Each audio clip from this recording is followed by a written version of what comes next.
भगवान को ये संकोच हो रहा था कि हम तो घर परिवार में सब छोड़ करके आए हैं, अब जा केवट दें तो क्या दें, क्योंकि कुछ लोगों की अपने ऊपर कर्जा नहीं रखना चाहिए। तो ऐसे देखे मैंने सवेरे से शाम तक हैं और गाल में गोबर दबा के रखेंगे और कम से कम 100 रुपया को गोबर उखा जाएंगे।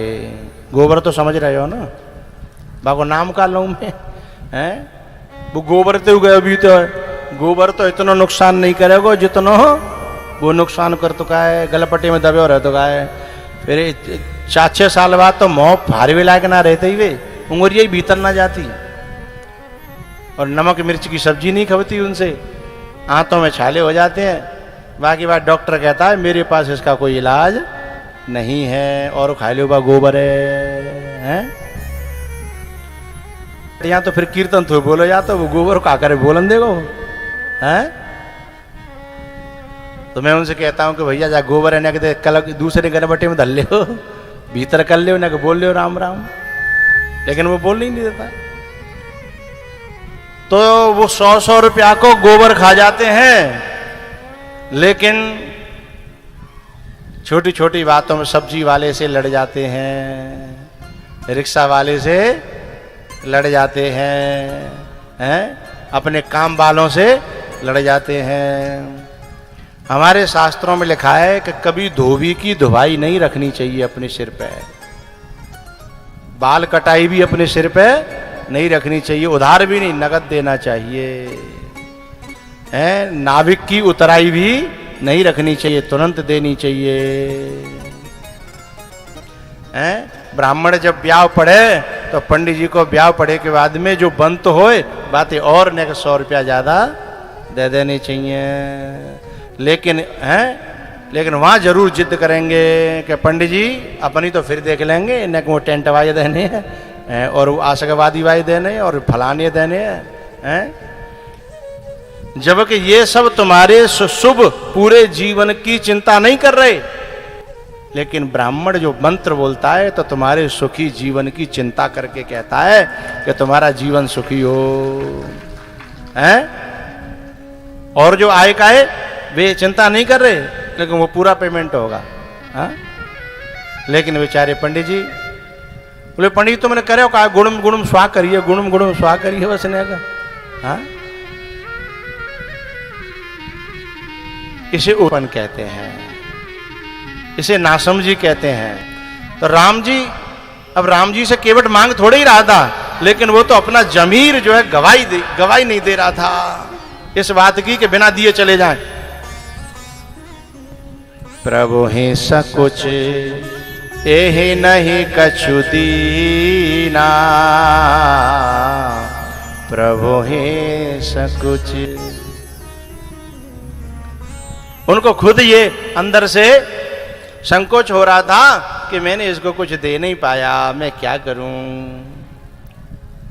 इतने में तो सीता जी समझ गईं, पियहिय की सिय जान निहारी, मणि मुदरी मन मुदित उतारी। सीता जी ने देखा कि मेरे परमेश्वर पर, मेरे परमात्मा पर के मन पे दबाव पड़ रहा है और वे दबाव में रहे और मैं अंगूठी पहन के डोलूं, क्या मतलब है। ऐसे ऐसी अंगूठी को तुरंत उतार के दिया कि लो अपने मन पे वजन मत रखो हैं। लेकिन वो कोई यदि हमारी जहाँ क्षेत्र की होती ना तो अंगूठी उतार के देती है, कोई सवाल ही नहीं है। वो तो उल्टी सूदी और कहती है जी बात कम मालिम परी मोय, बताऊं कि रहता हूं जी बात मुझे तब मालिम परी जब नोटबंदी भई।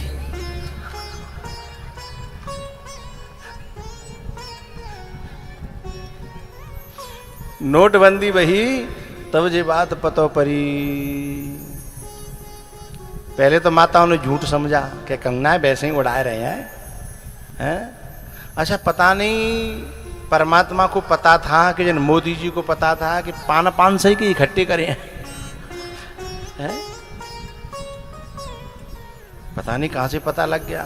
और माताओं ने भी 500 के और हजार के भी चावल में गाड़ रागे, का उन्हें चामर में गाड़ राके, का उन्हें कपड़ा में धर राके, का उन्हें कहूं धर राके। और समस्या ये थी, देवी को कोई बात ना दे देती, इतनी अच्छी है वैसे हमारे यहाँ की, बस दे देती, पर मजबूरी जी फंस रही कि हमेशा तो यूं कहते आई कि जहर खावे पैसा ना हो पे, और तुम पैसा मांग रहे हैं, जहर खावे पैसा ना। और फिर पैसा इतने निकरे कि पूरा हिंदुस्तान जहर खा ले है।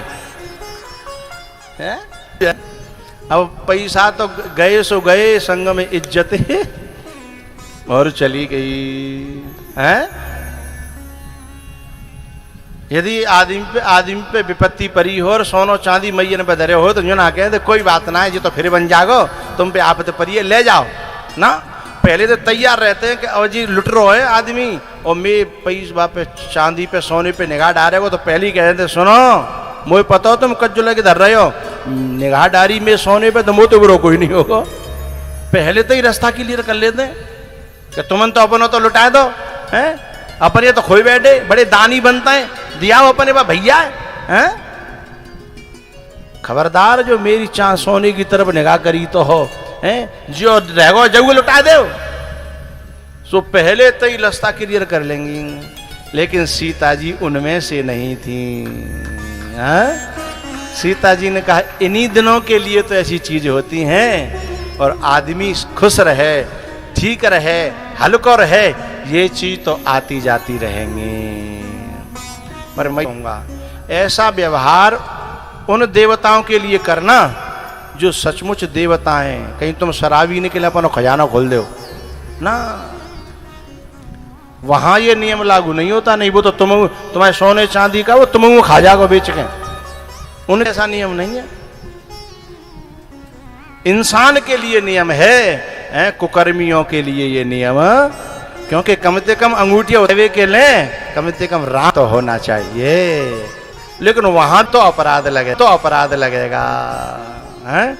पियहिय की सिय जान निहारी। मैंने ये बात यूं कही है कि जाम के जो शराबी बैठे वो खुश है रहे कि अब मैं अभी घरवाई दिखाऊंगा, देख तामारे से गुजारा करता हूं, पर मैं दिल का गरीब नहीं हूं, मैं गिरा हुआ नहीं हूं, मैं गरीब। गरीब होना अलग बात और गिरा हुआ होना बोलो बोलो अलग बात है। गरीब होने के बावजूद भी व्यक्ति ईमानदार रह सकता, बात वाला रह सकता है, धर्मात्मा रह सकता है। लेकिन गिरा हुआ होने के बाद न धर्मात्मा रह सकता है, न ईमानदार रह सकता है, और न मनुष्य। तो केवट कहता है मैं गरीब हो सकता हूं, पर इतना गिरा हुआ नहीं हो सकता कि तपस्वी के वेश में परमात्मा सामने खड़ा है और उसकी भी सेवा से अपना मोल ले लूं। यदि केवट की जगह आज कल को कोई हो तो बसवार हो, तो सबसे पहले सब भीड़ छोड़ के महात्मा पे टिकट मांगा दो, क्या पता नहीं जी देगो के, है ना। एक बस में एक बार हम 3-4 महात्मा चढ़ गए। एक कन्हैया का जन्म करना है, इसलिए रामायण को मैं 2 मिनट में पूरी कर रहा हूं। राम जी पहुंचे चित्रकूट, पीछे से भरत जी गए हैं, उन्हें मना के नहीं लाए, खड़ाऊ ले आए। जल्दी में एक एक्सीडेंट हो जाता है, मनाने के लिए गए लेकिन खड़ाऊ लेकर के आ गए। भगवान चित्रकूट का छूतना रहे। उसके बाद पंचवटी पहुंचे हैं, वहां शूर्पणखा आई है, नाक कटा के चली गई। शूर्पणखा कौन है? शूर्पणखा जिसे अकेली घूमने का बड़ा शौक है, अकेले, जो स्वतंत्रता चाहती है। शूर्पणखा कैसे डोल रही थी? अकेली।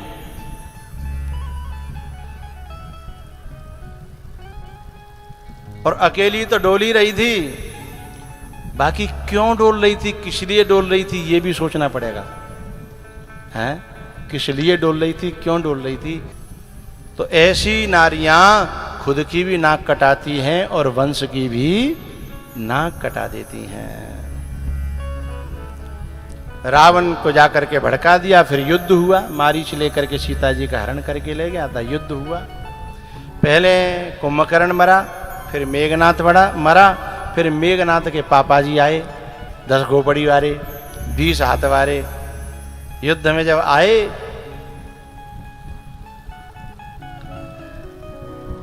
कैसे नहीं मर रहे, जितने हाथ काटे उतने ज्यादा उपजावे, सिर काटे तो सिर उपजावे, क्योंकि जो मोह है ना ये जल्दी से मरता नहीं है, बहुत प्रबल होता है। फिर जब विभीषण ने प्रार्थना करी कि प्रभु नाभि कुंड पीयूष बस जाके, नाथ जियत रावण बल ताके, जाकि नाभि में अमृत क्या, ये वासना, जब तक जीव की वासना नहीं सूखेगी हैं तब तक जे दिमाग के और कर्म के यानी हाथन के कुल्ला फूटत ही रहेंगे। वासना समाप्त होगी तभी व्यक्ति की मुक्ति होगी। राम जी ने 31 बाण मारे और उसी में रावण धराशायी हो गया। सीता जी को लेकर के राम जी अयोध्या में आए। कछु लोग बोले कि हारे थके आए, कल राज तिलक करेंगे। तुरंत कछु लोग जमुना किनारे आए, बोले कल को भरोसा मत करो, कल के चक्कर में तुझे पमाड़ो हैगो पहले ही, इसलिए आज ही चाहे हारे आए चाहे थके आए हों, तिलक होगो तो आज होगो। प्रथम तिलक वशिष्ठ मुनि कीना, पुण्य सब बेप्रन आय सुदीना। या राजा तथा प्रजा, जब राजा अच्छा होता है ना तो प्रजा में शांति आती है। राजा धर्मात्मा है तो प्रजा धर्मात्मा बनेगी, राजा अत्याचारी है तो प्रजा भी अत्याचारी बनेगी, राजा झूठा है तो प्रजा झूठी बनेगी। जो जो राजा में गुण होंगे वो प्रजा में वो गुण अपने आप उतर के आएंगे। तो राजा का जब प्रजा का वर्णन किया उससे राम राज्य का पता लगा। दैहिक दैविक भौतिक तापा, राम राज नहीं काहू ही व्यापा। जब विकार समाप्त होंगे, मन की कुटिलताएं, मन के दोष समाप्त होंगे तो जीवन में शांति अपने आप आवेगी, जीवन में समृद्धि अपने आप आवेगी।